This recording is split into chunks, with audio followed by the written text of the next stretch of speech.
Barton. And we are here to talk all things NHL playoffs, the first round, because that has been completed as of yesterday. And Matt, how about them Sabres? Yeah, I was going to say the first round, and especially the Buffalo Sabres. We have, for the first time in what feels like forever, the Buffalo Sabres have won a playoff series. So everybody drop some clapping emojis in the chat.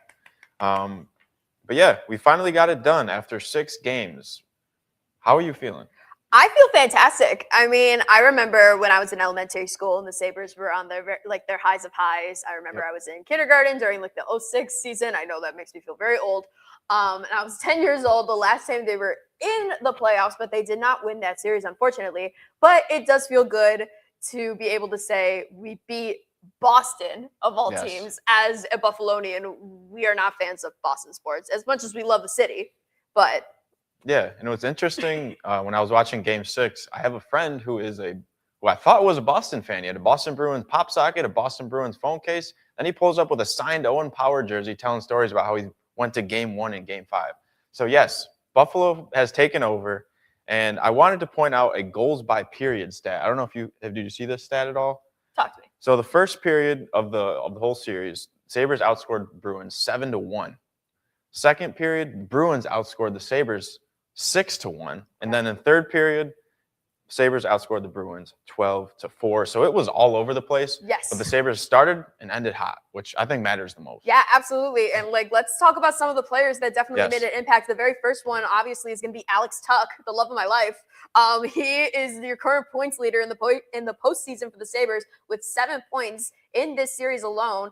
He has scored 4 goals and has 3 assists to his name. Dang. Yeah, I loved his game so far. I feel like, what else did we expect? He's been here before. Yes. So I'm excited about that. And obviously, the Olympian, Tage Thompson, Yes. 7 points, 2 goals, 5 assists. It feels like he's willing to get hit and take some hits when he needs to be as well. So that was exciting. And shout out to the kid, Peyton Krebs. Oh, yes. As my one friend Dan Dale would like to say, the quirked up white boy. Don't ask why. 2 goals, 4 assists. He's definitely stepped up and he's become one of the more underrated players in the league. But all of us here in Buffalo know and love him, of course. Yeah, and aside from obviously the 3 standouts, I was really excited to see that 20 total goals amongst 11 players, which I feel like that's a really good spread for only one round of the playoffs so far. Yes. Obviously a couple empty netters got some guys that we wouldn't expect, but still. Yes, bringing it back from one sport to the other sport that we have here, football. Everybody eats. Everybody eats.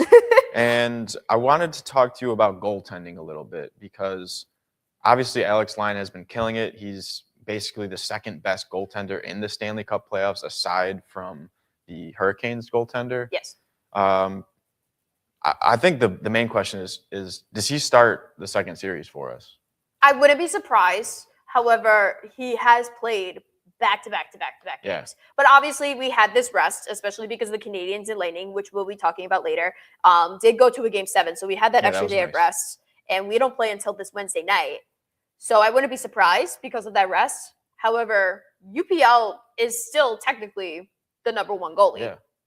And I think obviously that's kind of getting not forgotten about, but it's definitely becoming, something that maybe we should realize he is a big part of this team. And at the same time, it's a team game. So I wouldn't be totally mad if Luukkonen got the first start. I mean, it could really be like, if he does terrible, this could be the test, but I'm excited.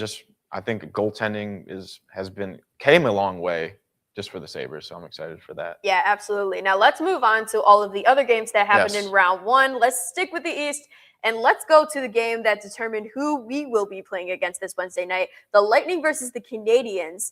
That went all the way to 7 games, and I predicted that right away. Super chaotic, but so much fun. The Canadiens ended up winning this game, with a series, in Game 7. They won Game 7 last night, so we will be playing against them. Multiple overtimes in this series, which I wouldn't be surprised if that carries over to the series here. Yeah, I would also be excited to see some more overtimes, especially out of the Sabres, because I don't know, it really just breathes playoff hockey when you see an overtime game. Plus free hockey. Yeah. Who doesn't like extra free hockey? Yes. So that's exciting. Let's move on to the Hurricanes and Senators. There really isn't much to talk about because the Hurricanes literally pummeled the Senators. They won this series 4-0, and they'll be moving on to play against the Philadelphia Flyers, who we thought were also going to go 4-0 this time against the Pittsburgh Penguins. But turns out Pittsburgh had a little life in them in games 4 and 5. But Philadelphia got it done at the end of the day in game 6. Yep. And then a couple more matchups from the West. The Ducks put up 4-2 against the ex-Stanley Cup contenders. They lost the last 2 Stanley Cup finals. The Oilers, so that was exciting to see. No one really expected that. Yeah, that was very surprising. And then the Golden Knights got rid of the expansion team, the Mammoth, in their first inaugural season.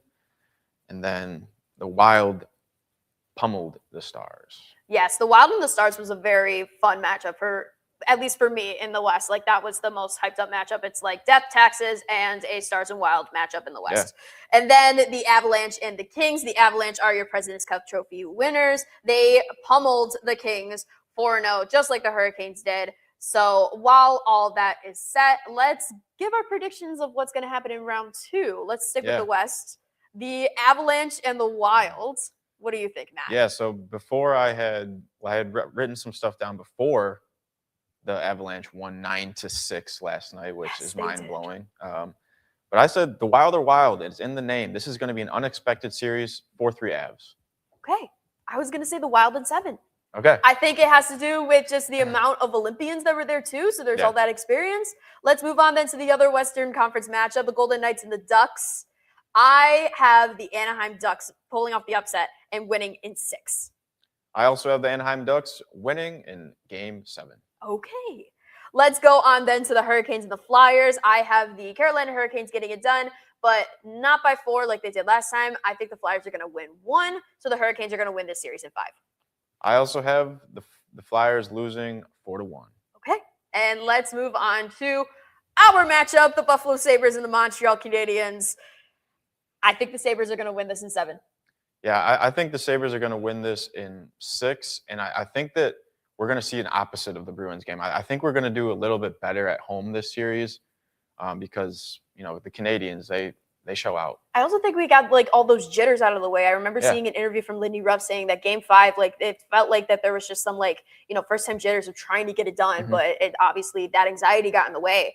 But, yeah, I believe the Sabres definitely brushed off that anxiety, and they're ready to roll. Yeah, and can I read you a fun fact, and if you guess it right, maybe I'll have $10,000 for you or the fans in the chat. Oh my God, let's go. All right, why are the Montreal Canadiens called the Habs? I don't know, Matt. Because it's short for Les Habitants, which is a French term for the 17th century settlers of New France, and the team has Canadian-French roots. Ooh. So the more you know. If you're saying the F word followed by Habs, that's what Habs means next week. All right. Thank you guys so much for watching this special edition of Buffalo Sports Insider. We will see you all next time.